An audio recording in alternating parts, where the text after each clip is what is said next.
अस्सलाम वालेकुम students, welcome to CBEL concept based education learning YouTube channel. मैं हमाद अहमद आपका ट्यूटर। आज के इस लेक्चर में हम बात करेंगे FSC पार्ट 1 जिसे इंटरमीडिएट पार्ट 1 भी कहते हैं और इसका सब्जेक्ट है फिजिक्स। लास्ट टाइम हमने फिजिक्स का एक टॉपिक शुरू किया हुआ था that is 3.7 that is of momentum. तो मोमेंटम के बारे में ही आज हम डिस्कस करेंगे, लेकिन मोमेंटम के अंदर एक सब टॉपिक है इंपल्स का। अब ये स्टूडेंट्स बहुत क्रिटिकल टॉपिक है, ज्यादातर स्टूडेंट्स को ये नहीं समझ में आता इंपल्स क्या होता है। अब देखें, मैंने लास्ट टाइम आपको बताया था, मैंने 3 एग्जांपल शेयर की थी मोमेंटम के लिए। अब उसी मोमेंटम की उसी एग्जांपल को मैं चेंज नहीं करूंगा। अब उसी एग्जांपल के अंदर मैं आपको इंपल्स बताऊंगा क्या है। मैंने लास्ट टाइम एक एग्जांपल फर्स्ट वन ली थी कि मैं रोड के ऊपर गाड़ी को स्ट्रेट लाइन में मूव कर रहा हूं। मैंने स्ट्रेट लाइन में क्यों मूव करना है? क्योंकि मैंने जो मोमेंटम प्रोड्यूस करूंगा वो लीनियर मोमेंटम होना चाहिए। ओके है ना स्टूडेंट्स? अब अगर मैं ब्रेक लगाता हूं तो इसका मतलब है मैं उसके अंदर मोमेंटम पैदा किया। अब जैसे ही मैं मोमेंटम पैदा करता हूं ना, तो स्टूडेंट्स गाड़ी मुझे एक हल्का सा झटका देती है। अब इंपल्स होता है डैमेज, डैमेज होना। मतलब जब आप मोशन में मूव करती हुई अजसाम को स्टॉप करो तो उनके अंदर नुकसान पैदा हो, या उनके जरिए से नुकसान पैदा हो, उनमें या किसी और चीज में। Okay students? अब आप कहोगे सर यहाँ पे क्या नुकसान पैदा हो रहा है? अब अक्सर स्टूडेंट जो है वो बाइक चलाते हैं। जब वो बाइक चलाते हैं ना स्टूडेंट्स, तो ब्रेक अप्लाई करने से एक टाइम ऐसा आता है आपके ब्रेक शू जो है वो बिल्कुल वेस्ट हो जाते हैं, जाया हो जाते हैं, फिर आपको नए डलवाने पड़ते हैं। वो क्यों? क्योंकि जब आप बाइक मूविंग करती हुई मोशन मोशन में पड़ी हुई वो जिस्म है, तो जब आप उसको स्टॉप करना चाहते हो तो बाइक कहती है मुझे स्टॉप मत करो, क्योंकि मेरी ख्वाहिश है कि मैं मोशन में हूं, तो मैं मोशन में ही रहना चाहती हूँ। तो जैसे ही आप ब्रेक को अप्लाई करते हो तो वो आपको डैमेज नहीं कर पाती, वो फिर वो ब्रेक शू को डैमेज करती है। ठीक है ना? वो उसको झटका देती है। जब वो बार बार आप ब्रेक अप्लाई करोगे फास्टली और बार बार रिपीटली उसको ब्रेक अप्लाई करते रहोगे, तो वो रिपीटली मजाहमत करेगी। मजाहमत में वो क्या प्रोड्यूस करेगी? मोमेंटम। और नुकसान किसको होगा? ब्रेक शू को होगा। और जब ब्रेक शू को नुकसान होगा तो वो नुकसान ही इंपल्स कहलाता है। ओके, अब नेक्स्ट एग्जांपल पे आ जाओ। नेक्स्ट एग्जांपल आपकी क्या थी? आपके पास एक कार है, आपने बॉक्स, उसके रास्ते में बॉक्स रखा हुआ है। तो जैसे ही कार बॉक्स से टकराएगी तो कार बॉक्स को कहेगी कि प्लीज इधर से दूर हो जा, मैंने मोशन में हूं तो मैं मोशन में ही रहना चाहती हूँ। तो जैसे वो मोशन में रहना नहीं देगी, मतलब वो स्टॉप हो जाएगी कार। तो जैसे ही वो स्टॉप होगी तो एक फोर्स अप्लाई करेगी बॉक्स के ऊपर। अब बॉक्स के ऊपर वो फोर्स जैसे ही कुलुइन के दौरान फोर्स अप्लाई की उसने बॉक्स के ऊपर, तो आपको नजर आएगा कि बॉक्स के ऊपर एक डेंट आपको शो होगा, और शायद आपको कार के ऊपर भी डेंट थोड़ा सा शो हो। तो डैमेज हुआ ना, यहां पर भी नुकसान हुआ ना। तो नुकसान ही इंपल्स कहलाता है। अब थर्ड एग्जांपल की बात करते हैं। तो थर्ड एग्जांपल में एक बॉल जो तेजी से मेरी तरफ आ रही थी, मैंने उसको ऐसे कैच करने की कोशिश की। जैसे मैं कैच करूंगा तो मेरे हाथ में पेन हो रही है। ये जो दर्द मुझे हुई है ये मेरा नुकसान हुआ, क्या पता मेरे हाथ में कट लग गया हो, नुकसान हुआ मुझे। और ये नुकसान ही मोमेंटम के दौरान जब मोमेंटम प्रोड्यूस होता है तब जो नुकसान होता है, जो डैमेज होता है, उस डैमेज को हम क्या कहते हैं? इंपल्स कहते हैं। ओके स्टूडेंट्स, इंपल्स क्या है? जब क्लूइयन के दौरान मोमेंटम पैदा हो। देखिए क्लूइयन क्या है? अब फर्ज करें, अब आप कहेंगे सर अच्छा ये समझ में आती है बात के सर, किसी चलती हुई जिस्म के रास्ते में कोई चीज आ रही है ना, तो क्लूइयन प्रोड्यूस हो रहा है तो मोमेंटम प्रोड्यूस होगा। फर्ज करें सर मैं बाइक चला रहा हूं, तो बाइक के दौरान मैंने उसको ब्रेक अप्लाई की, तो यहाँ पे मैंने क्या क्लूइयन किया? बात सुने, जब आपने ब्रेक अप्लाई किया है तो स्टॉप हुई ना गाड़ी, आपकी आपकी बाइक जो है वो स्टॉप हुई। तो ब्रेक शू आपके हैं वो प्लेट्स किसके साथ कोलाइड नहीं कर रहे? वो कोलाइड कर रहे हैं। कोलाइड करते हैं तो वो स्टॉप होती है ना, टकराते हैं तो वो स्टॉप होती है ना। इस वजह से आपके जो बाइक के जो ब्रेक शूज हैं वो कमजोर हो जाते हैं, वीक हो जाते हैं, आपको नए डलवाने पड़ते हैं। ओके ना स्टूडेंट्स? तो आपसे कोई भी पूछे इंपल्स क्या है, आप कहना जब क्लूजन के दौरान जब प्रोड्यूस होता है ना मोमेंटम, तो मोमेंटम के प्रोड्यूस होने से जो हमें नुकसान नजर आता है ना, वो हमारा क्या है? इंपल्स है। अब इसकी डेफिनेशन लिखते हैं, जरा ध्यान से देखिएगा। डेफिनेशन क्या है? Product the product of the product of force and time T is called impulse. यानी कि इंपल्स का फार्मूला आता है I is equal to F T. Okay, अब अब स्टूडेंट फर्ज करो मैं आपसे ये क्वेश्चन करता हूं कि स्टूडेंट्स यहाँ पे जो टीम है टी है, एक खास टाइम में आप फोर्स लगा रहे हो एक चीज के ऊपर, तो वो फोर्स जैसे ही आप ब्रेक की फोर्स अप्लाई करते हो तो आपको ना कोलिजन मिलती है, कोलिजन के दौरान आपको मोमेंटम मिलता है और डैमेज आपको शो करता है इम्पल्स। ऐसे मैं कहता हूं कि ये जो फोर्स है ना, ये फोर्स नहीं है टाइम, ये वो फोर्स नहीं है, ये फोर्स मेरे पास इम्पल्स पैदा नहीं करती, ये जो फोर्स है ना ये मेरे पास इम्पल्स पैदा नहीं करती। आप कहोगे सर कैसे? अब ध्यान से सुनिएगा, मैं जो एग्जांपल आपसे शेयर करने लगा हूं, ये देखिए मेरे पास एक कार है, मैंने कार ली, सामने बॉक्स पड़ा हुआ है, ओके। कार बॉक्स से हिट करेगी, क्या प्रोड्यूस होगा? हिट करेगी तो कार क्या प्रोड्यूस करेगी? कार प्रोड्यूस करेगी मोमेंटम, और जो डैमेज शो होगा इन दोनों चीजों के ऊपर वो क्या है? इंपल्स है, ओके। अब फिर एक मेरे पास कार है, मैंने उसको टकराया वॉल के साथ, दीवार के साथ। अब इस ये जो कार वॉल के साथ टकराएगी, हाँ कार मोमेंटम प्रोड्यूस करेगी लेकिन इंपल्स प्रोड्यूस नहीं होगा। उसकी वजह क्या है स्टूडेंट्स? क्योंकि यहाँ पे वो जो वॉल है, वो जो कार है, उसके उसके अंदर जो फोर्स है ना, वो फोर्स आपकी ये वाली फोर्स है, और ये फोर्स आपकी इंपल्स प्रोड्यूस नहीं करती। तो आप कहोगे सर फिर आपने यहाँ पे जो फोर्स लिखी है ये तो फिर आपने गलत लिख दिया। मैं अगर आपसे ये कहूं कि ये फोर्स जो है ये इंपल्स प्रोड्यूस नहीं करेगी, आपकी कौन सी फोर्स इंपल्स प्रोड्यूस करेगी? Impulsive force. इंपल्सिव फोर्स हमेशा क्या प्रोड्यूस करती है? इंपल्स प्रोड्यूस करती है, नुकसान प्रोड्यूस करती है, नुकसान पैदा करती है। अब कैसे? ये इन दोनों में देखो कौन सी, फर्ज करो ये वाली कार के ऊपर भी मैंने 10 न्यूटन की फोर्स लगाई, इसको भी मैंने 10 न्यूटन की फोर्स लगाई, ये जो दीवार से हिट हुई है। अब मुझे बताओ इन दोनों में कौन सी इंपल्सिव फोर्स है? किसको मैं कहूंगा कौन सी चीज ऐसी है जिसने डैमेज को प्रोड्यूस किया? दोनों के ऊपर आपको शो हो, कार के ऊपर भी और बॉक्स के ऊपर भी, कार के ऊपर भी और वॉल के ऊपर भी।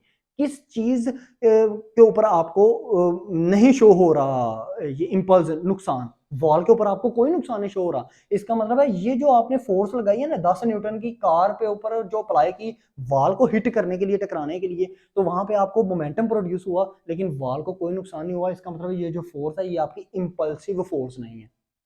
अब अगर आपको फर्ज करो कहते हो कि सर ये फिर बॉक्स कैसे इंपल्सिव फोर्स होगी, तो इंपल्सिव फोर्स एक ऐसी फोर्स होती है स्टूडेंट्स जो क्या करती है, जो जो टकराने वाली चीज के ऊपर भी नुकसान को शो करवाती है, और जिस चीज से टकराई गई हो उसके ऊपर भी नुकसान शो करवाती है, ओके।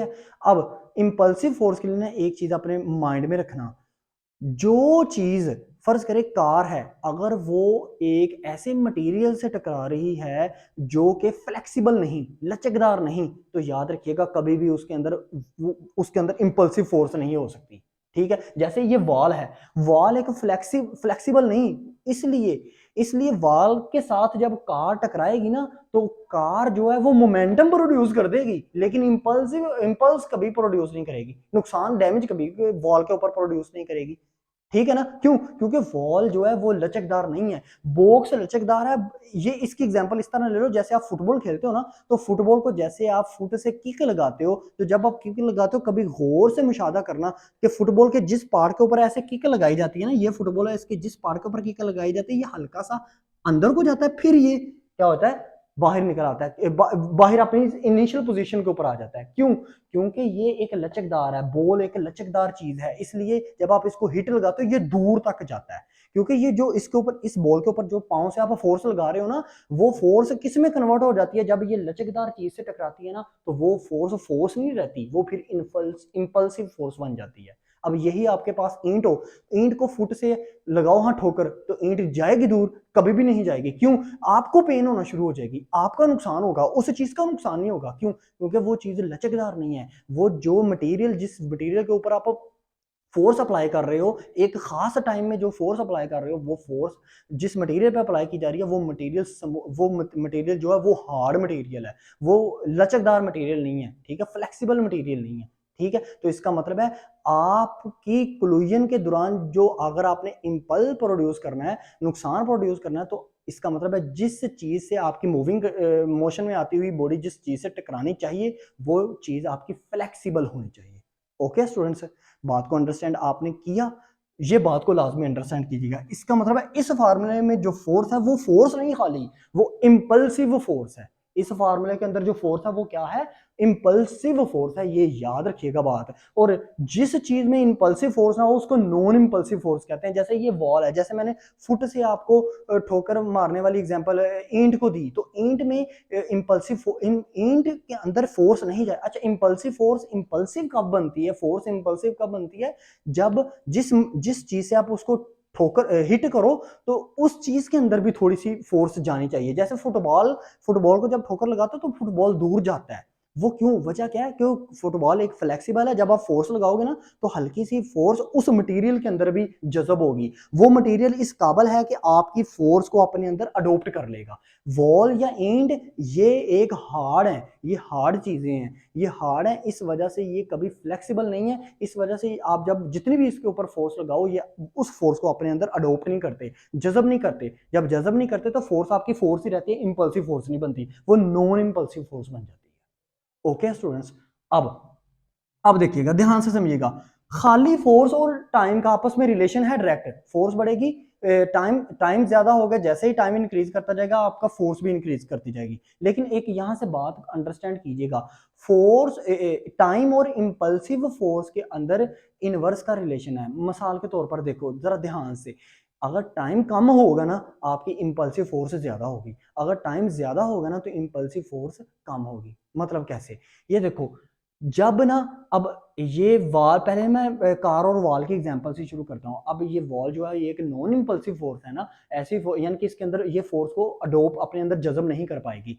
अब यहाँ पे देखो, फर्ज करो ये कार ना, ये कार एक सेकंड के अंदर अंदर ना इससे टकरा गई, इस वॉल के साथ टकरा गई, तो मुझे एक बात बताओ, जैसे ही टकराएगी तो इसके इसके टकराने के दौरान जो फोर्स, जिस फोर्स से ये टकराएगी वो फोर्स ज्यादा शो होगी कि कम शो होगी, ज्यादा शो होगी। भला कैसे, ये एक सेकंड के क्या पता दूसरे तीसरे हिस्से में टकरा के, वॉल के साथ टकरा के, मतलब इस तरफ उस तरफ मतलब घूम जाए, कहीं पे भी चले जाए, ठीक है। लेकिन जब इसी कार को आप बॉक्स के साथ टकराओगे ना तो याद रखिएगा, हाँ टाइम वही है एक सेकंड, लेकिन ये एक सेकंड के 10वें हिस्से में जाके टकराएगी, क्योंकि कार जो है ना, कार वो बॉक्स के साथ जब टकराएगी ना तो आधी या थोड़ी सी जो कार के अंदर जो फोर्स है ना वो बॉक्स अपने अंदर जज़ब करेगा, अडोप्ट करेगा। इसलिए हमें जो कोलोइन का प्रोसीजर है ना वो हमें थोड़ा सा स्लो डाउन शो होगा, ठीक है। हमें यही फील होगा, हमें दूर से देखते हैं हमें यही पता चलेगा कि हाँ ये तो एक सेकंड में टकराई है, लेकिन अगर आप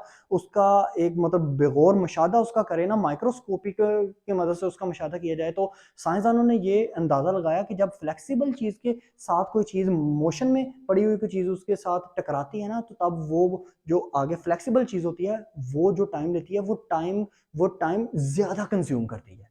ओके स्टूडेंट्स, अब यहां से हम ना आगे मूव करते हैं। इंपल्सिव फोर्स भी आपने देख लिया, इंपल भी देख लिया आपने। अब इंपल का फार्मूला क्या था, ध्यान से जरा, आई इज इक्वल टू, स्टूडेंट्स आपके पास है एफ टी। अब यहां से फर्ज करें अगर मैंने इसका यूनिट निकालना है तो यूनिट निकालना, एफ का यूनिट क्या होता है न्यूटन और टी का यूनिट क्या होता है सेकंड। तो इसका मतलब है इंपल का भी जो आपके पास यूनिट आता है वो आता है एन ऐसे, यानी कि न्यूटन सेकंड। अब आपसे कोई पूछे एमसीक्यूज, यहां पे बहुत इंपॉर्टेंट एमसीक्यूज बनता है, what is the SI unit of both impulse और मोमेंटम। तो बहुत से स्टूडेंट्स यहां पे कंफ्यूज हो जाते हैं, दोनों का एसआई यूनिट सेम है, न्यूटन सेकंड। ओके, अब यहां से आगे चलते हैं। अब इंपल जो है वो कौन सी क्वांटिटी है, स्केलर के वेक्टर। अब आपको पता है impulse is equal to force multiply by time, time आपके पास स्केलर क्वांटिटी और फोर्स आपके पास क्या है vector quantity. Scalar multiply by vector को आपके पास आंस क्या आएगा, वेक्टर ही आएगा। इसका मतलब है इंपल हमारे पास क्या है, एक वेक्टर क्वांटिटी है। ओके स्टूडेंट्स, इंपल एक वेक्टर क्वांटिटी है और ये भी आपका एक एमसीक्यूज ही आता है कि what is the relationship of impulse quantity के, इंपल्स क्वांटिटी जो है वो कौन सा रिलेशनशिप शो करती है वेक्टर के स्केलर, तो आपने वेक्टर के ऊपर टिक करना है। अब वेक्टर है, अगर इंपल एक वेक्टर है तो इसका मतलब इसकी डायरेक्शन भी होगी, तो इंपल की डायरेक्शन कौन सी होगी, जिस तरफ को आप फोर्स अप्लाई करोगे। वही एग्जांपल, अगर फोर्स आप स्ट्रेट लाइन में अप्लाई कर रहे हो, ऊपर की तरफ अप्लाई कर रहे हो, स्ट्रेट लाइन में होनी चाहिए, तो इंपल इस तरफ होगा। अगर लेफ्ट तरफ तो लेफ्ट तरफ, राइट तरफ तो राइट तरफ, नीचे को तो नीचे को, आपका इंपल्स की डायरेक्शन शो होगी। जिस तरफ आप फोर्स अप्लाई करोगे ना उसी तरफ आपको क्या शो होगा, इंपल्स शो होगा। फर्ज करें अगर बॉल आके मेरे हाथ को इस तरफ ऐसे टकरा रहा है तो इसका मतलब है मेरा हाथ इस डायरेक्शन में आपको डैमेज आपको शो होगा। ओके, अगर सामने से ऐसे बॉल टकरा रही है तो फिर ऐसे शो होगा मेरे हाथ के ऊपर डैमेज। तो ये इम्पल की डायरेक्शन जो है वो डायरेक्शन ऑफ फोर्स के साथ लिंक्ड है। अब अगर फर्ज करो इम्पल जो है, इम्पल की जो कि डायरेक्शन है फोर्स के साथ, अब आपको पता है फोर्स का एक रिलेशनशिप किसके साथ था, मोमेंटम के साथ था ना। न्यूटन के सेकंड लॉ ऑफ मोशन का जो रिलेशनशिप है वो किसके साथ है, वो है मोमेंटम के साथ। इसका मतलब है इम्पल और मोमेंटम, क्योंकि इन दोनों का यूनिट ऐसा यूनिट सेम है, इसका मतलब इन दोनों के अंदर कोई ना कोई रिलेशनशिप है। अब हम रिलेशनशिप पढ़ते हैं इम्पल का और मोमेंटम का। रिलेशनशिप किसका, इम्पल का और मोमेंटम का रिलेशनशिप किसके साथ है, इम्पल के साथ है। मैंने डायरेक्ट रिलेशनशिप लिख दिया, आपको समझा देते हैं कैसे। देखें मोमेंटम क्या था आपके पास, ध्यान से आपने स्टूडेंट्स देखना, मोमेंटम आपके पास था, आपने ऐसे ही निकाला था ना, F is equal to M V F, यहां से मैं शुरू करूंगा ना, minus M V I over T. Okay है ना। अब फर्ज करो इस टी को मैं क्रॉस मल्टीप्लाई कर देता हूँ एफ के साथ, तो मेरे पास बन जाता है F T is equal to M V F minus M V I. अब एम वी एफ आपके पास क्या बनता है, F T is equal to M V F बनता है P F minus P I. Okay students, अब P F minus P I को मैं क्या लिख सकता हूँ, डेल्टा पी भी लिख सकता हूँ ना मैं, डेल्टा। अब एफ टी को मैं क्या लिखूंगा, एफ टी को मैं इम्पल लिखूंगा, क्योंकि इम्पल इज इक्वल टू है F T, I is equal to मेरे पास क्या आ जाएगा, डेल्टा पी। अब डेल्टा पी की जगह मैं ये वर्ड यूज करूंगा, I is equal to change in momentum. अगर याद रखिएगा वहां अगर आपका मोमेंटम चेंज हो रहा है ना, तो आपका नुकसान भी ज्यादा हो रहा है। अगर आपका मोमेंटम कम चेंज हो रहा है तो इसका मतलब है नुकसान भी कम हो रहा है। अब आप स्टूडेंट्स यहाँ पे कंफ्यूज हो गए, ये कि कम चेंज कम ज्यादा चेंज, अब सर सीधा सा कहें मोमेंटम ज्यादा इम्पल्स ज्यादा, मोमेंटम कम इम्पल कम, नहीं स्टूडेंट्स, खाली मोमेंटम नहीं मैंने लिखा, मैंने चेंज इन मोमेंटम लिखा है। इसका मतलब समझाऊं आपको, एक बेस्ट एग्जांपल से आपको समझाता हूं, जरा इसको अंडरस्टैंड कीजिएगा।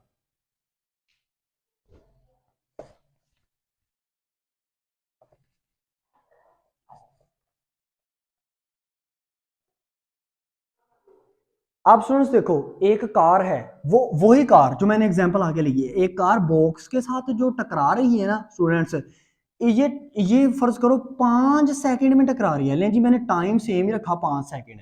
अब जैसे ही इसकी इनिशियल वेलोसिटी क्या कहलाएगी, वी एफ, और फाइनल वेलोसिटी क्या कहलाएगी, V sorry initial velocity V I और फाइनल वेलोसिटी वी एफ कहलाएगी। ओके, इसका इनिशियल मोमेंटम क्या कहलाएगा, पी आई, और फाइनल मोमेंटम आपको क्या कहलाएगा, पी एफ।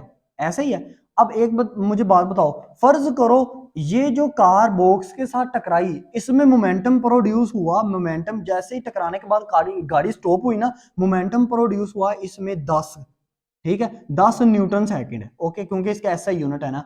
अब ये 10 न्यूटन सेकंड जब प्रोड्यूस हुआ, ये उसका हुआ फाइनल फाइनल मोमेंटम। लेकिन इस कार का इनिशियल मोमेंटम क्या था, इनिशियल मोमेंटम था 5 न्यूटन सेकंड। इस कार का इनिशियल मोमेंटम था 5 न्यूटन सेकंड, फाइनल मोमेंटम था 10 न्यूटन सेकंड। अब पी एफ माइनस पी आई करो, फाइनल में से इनिशियल माइनस करो, तो आपके पास जो डेल्टा पी आता है ना, वो आपके पास आता है स्टूडेंट्स कितना, वो आपके पास आता है 5 न्यूटन सेकंड। अब फर्ज करो इसी कार के ऊपर मैंने दोबारा काम किया, अब मैंने ना वेलोसिटी को इंक्रीज कर दिया, स्पीड को इंक्रीज किया, स्पीड इंक्रीज होती है, वेलोसिटी इंक्रीज हो जाती है, वेलोसिटी इंक्रीज होती है, एक्सेलरेशन इंक्रीज हो जाता है। ओके, तो जैसे ही वेलोसिटी इंक्रीज हुई, इसका मतलब है फाइनल इनिशियल मोमेंटम, फर्ज करो इनिशियल मोमेंटम इसका रहा, इसका इनिशियल मोमेंटम इसका फर्ज करो सेकंड टाइम पी आई जो है वो 5 ही रहा, 5 न्यूटन सेकंड, लेकिन फाइनल मोमेंटम पी एफ इसका 15 न्यूटन सेकंड हो गया। अब जब आप फाइनल से इनिशियल माइनस करोगे ना, तो ये आपको डेल्टा पी शो करेगा कितना, 10 न्यूटन सेकंड।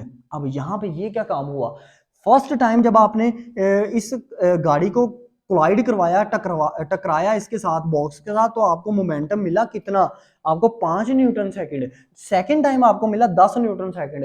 तो यहां पे ही आपको इंपल्स ज्यादा मिलेगा, क्योंकि फर्स्ट टाइम 5 सेकंड टाइम 10, आपका क्या मोमेंटम, तो इंपल भी आपका ज्यादा शो होगा। अब फर्ज करो अगर फर्स्ट टाइम जब आपने बॉक्स के साथ गाड़ी को टकराया, तो आपको एक डैमेज शो हुआ ना, एक नुकसान शो हुआ, एक डेंट शो हुआ किसके ऊपर, बॉक्स के ऊपर। अब सेकंड टाइम ही अगर आपका जो प्रोड्यूस हो रहा है मोमेंटम, वो 5 ही न्यूटन सेकंड प्रोड्यूस हुआ है, तो उसने मोमेंटम भी तो उतना ही पैदा करना है, वो तो पहले से पैदा हुआ है इस बॉक्स के ऊपर, वो तो पहले से आया हुआ है मोमेंट, वो डैमेज। तो अगर मैं ज्यादा फास्टली मूव करूंगा दोबारा से, तो मेरी वेलोसिटी भी इंक्रीज होगी फाइनल, और मेरा मोमेंटम भी फाइनल बढ़ेगा। तो फाइनल मोमेंटम बढ़ेगा तो मेरा मोमेंटम चेंज होगा, जैसे मेरा मोमेंटम पहले से ज्यादा होगा ना स्टूडेंट्स, तो मेरा इंपल भी कम होगा। अब ये मोमेंटम पहले से कम भी हो सकता था। फर्ज करें पहले से फाइनल मोमेंटम 5 हो गया, तो क्या पता ये मेरे पास जो डेल्टा पी आए सेकंड टाइम मुझे कोई भी डैमेज शो ही ना हो। तो कहने का मतलब ये है, जब आपका चेंज इन मोमेंटम इंक्रीज या डिक्रीज करेगा ना, तब आपका इंपल्स इंक्रीज करेगा या डिक्रीज करेगा, तब आपका नुकसान या बढ़ेगा या कम होगा। ओके स्टूडेंट्स, इस बात को आपने अच्छी तरह अंडरस्टैंड कर लेना है। ये आपका रिलेशनशिप बहुत इंपॉर्टेंट रिलेशनशिप है। ये आपको आता है अक्सर शॉर्ट आंसर क्वेश्चन में, कहता है what is the relationship of impulse and momentum, तो आपने इस तरह उसको एक्सप्लेन करके देना है। अब हम लास्ट में इसका ग्राफ थोड़ा सा देखते हैं कि वो कैसे बनेगा। अब स्टूडेंट्स देखो, चूंकि इंपल जो है वो F मल्टीप्लाई बाय टी है, तो इसका मतलब है F वहां पे क्या है, वो F आपको पता है फोर्स के अंदर दो फोर्स होती हैं, एक होता है इंपल्सिव फोर्स, एक होता है नॉन इंपल्सिव फोर्स। ओके, तो F का जो रिलेशनशिप है T के साथ है, ये जो F T आपको मल्टीप्लाई होता हुआ नजर आता है, इसके दरमियान डायरेक्ट का रिलेशनशिप है। ओके, हाँ वो अलहदा बात है कि बाद में पता चलता है कि टकराने के बाद में पता चलता है कि आपकी ये जो F थी वो इंपल्सिव थी कि नॉन इंपल्सिव थी। अगर तो टकराने के बाद दोनों चीजों के ऊपर आपको डैमेज शो हो, तो फिर तो आपको पता चल जाता है इंपल्सिव फोर्स ही। अगर एक चीज के ऊपर आपको शो हो डैमेज, तो इसका मतलब है वो नॉन इंपल्सिव फोर्स है। ठीक है, आप इस तरह भी आइडिया लगा सकते हो। अगर जिस चीज से आपकी इमोशन में पड़ी हुई जिसम जिस चीज से आपका टकराता है, अगर वो मटेरियल फ्लेक्सिबल है, तो इसका मतलब समझ लीजिएगा इंपल्सिव फोर्स प्रोड्यूस होगी। अगर वो नॉन फ्लेक्सिबल है, हार्ड है, तो इसका मतलब है आपका जो फोर्स होगी वो नॉन इंपल्सिव फोर्स होगी। ओके, अब डायरेक्ट रिलेशनशिप है, तो एक्स एक्सिस पे लें टाइम को, वाई एक्सिस पे लें इसको आपका फोर्स, ये मैंने फोर्स लिया, ये मैंने टाइम लिया, तो टाइम इंक्रीज किया फोर्स इंक्रीज हुई, टाइम डिक्रीज किया फोर्स डिक्रीज हुई, तो आपके पास रिलेशनशिप क्या बनेगा, स्ट्रेट लाइन। अब ये मैंने बहुत दफा आपको बताया, फिजिक्स में भी बताता रहता हूँ, केमिस्ट्री में भी बताया आपको, क्या कि जब भी दो चीजों के दरम्यान डायरेक्ट का रिलेशनशिप हो ना, तो स्टूडेंट से याद रखिएगा उन दो चीजों के का जो दरमियान जो ग्राफ बनेगा ना स्टूडेंट्स, वो हमेशा स्ट्रेट लाइन बनेगा। ओके स्टूडेंट्स, तो ये आपका एक इम्पल का टॉपिक था, इंपॉर्टेंट टॉपिक था, आपने इसको माइंड में रखना है, इसको भूलना नहीं है काइंडली स्टूडेंट्स, ठीक है ना। तो ये बहुत इंपॉर्टेंट है। शॉर्ट आंसर क्वेश्चन के लिए भी इसके अंदर मैंने आपको साथ साथ बताता जा रहा हूँ कौन सा एमसीक्यूज आएगा, कौन सा शॉर्ट आंसर क्वेश्चन आएगा। अब नेक्स्ट वीडियो में आपको law of conservation of momentum आपको करवाऊंगा, फिर आपका ये टॉपिक 3.7 कंप्लीट हो जाएगा। वीडियो अच्छी लगी तो लाइक कीजिएगा, चैनल को सब्सक्राइब करना आपके लिए जरूरी है। उसकी वजह क्या है, इस चैनल के थ्रू आपको आपके लेवल तक जाके ये समझाया जा रहा है कि आपने एक कंसेप्ट को किस तरह समझाना है। देखो मैं यहाँ पे खड़ा होके ज्यादा से ज्यादा कोशिश यही करता हूँ कि आप जो चीज आप सोच सकते हो ना मैक्सिमम, जब एज अ स्टूडेंट जो आप चीजें आपके माइंड में आ सकती हैं, उन चीजों को क्लियर किया जाए। चाहे आपसे वो वर्डिंग यूज कर ली जाए जो वर्डिंग आपको तो ऑकवर्ड फील हो, लेकिन यहाँ पे खड़े हुए हमें ऑकवर्ड फील नहीं होती, क्योंकि हमारा मेन मोटिव ये है कि आपको समझ में आनी चाहिए चीज। वीडियो अच्छी लगी तो लाइक कीजिएगा, चैनल को सब्सक्राइब करें। अब तक के लिए इतना ही, अपना ख्याल रखें, अपने यूट्यूब चैनल का भी। अल्लाह हाफिज।